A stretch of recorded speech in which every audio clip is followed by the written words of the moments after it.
मोहनजोदड़ो यानी मुर्दों का टीला।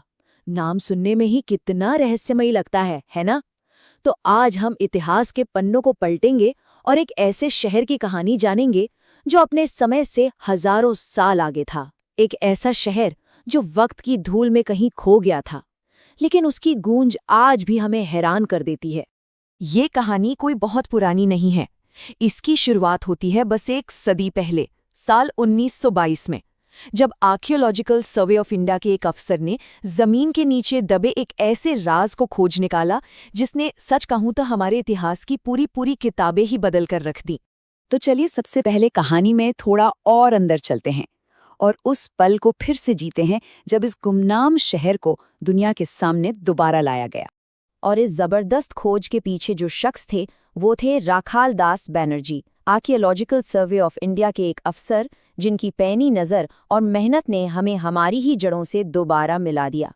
तो साल था 1922। ये तारीख याद रखना बहुत ज़रूरी है। बताइए क्यों?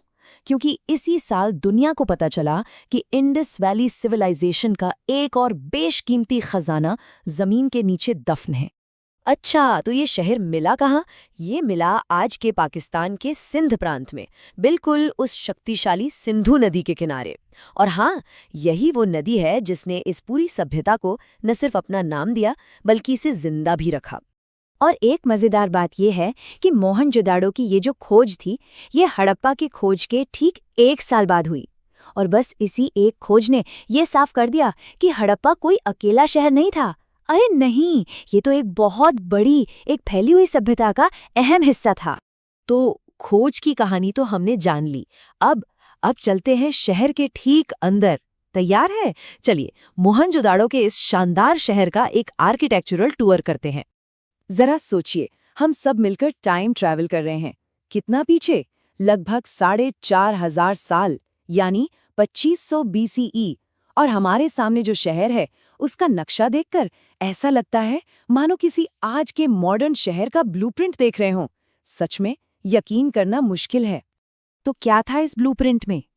सबसे पहले तो एकदम परफेक्ट ग्रिड लेआउट, मतलब सड़कें एकदम चौड़ी और सीधी, एक दूसरे को 90 डिग्री के एंगल पर काटती हुई, जैसे आज के शहरों में होता है।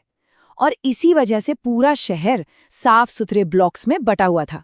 सोचिए जरा, उस जमाने में ऐसी प्लानिंग किसी चमत्कार से कम तो नहीं थी।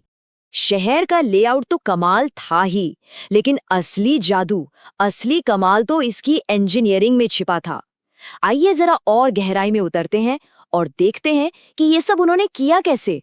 पहली बात तो ये कि शहर की सारी इमारतें पक्की ईंटों से बनी थीं, और वो भी एक ही साइज की।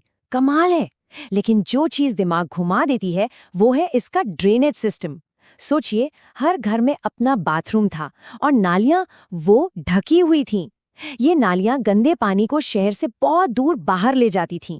इससे साफ पता चलता है कि वो लोग सफाई और सेहत को लेकर कितने ज्यादा जागरूक थे। तो मोहनजोदाड़ो की इन गलियों में घूमकर हमें क्या समझ आता है? सिंधु नदी के किनारे बसे इस शहर की ये जो गूंज है, ये हमें आज क्या कहानी सुना रही है? देखिए, जो आर्कियोलॉजिस्ट है वो सीधी सी बात कहते हैं कि यहाँ से एक बेहद एडवांस्ड अर्बन सिविलाइजेशन के सबूत मिले हैं। बस ये एक लाइन इस शहर की पूरी कहानी बयां कर देती है। ये सिर्फ ईंट पत्थर का शहर नहीं था, ये एक बहुत ही विकसित सोच और एक तरक्की पसंद समाज का जीता जागता सबूत था। और यहीं पर आकर एक बहुत बड़ा सवाल खड़ा होता है, अगर इतना मॉडर्न, इतना आगे की सोचने वाला शहर वक्त की गर्द में कहीं खो सकता है, तो फिर हम उसकी इस गूंज से क्या सबक ले सकते हैं? शायद यही कि सभ्यताएं बनती हैं, मिटती हैं, लेकिन उनकी सीख, उनकी विरासत, वो हमेशा हमेशा जिंदा रहती है।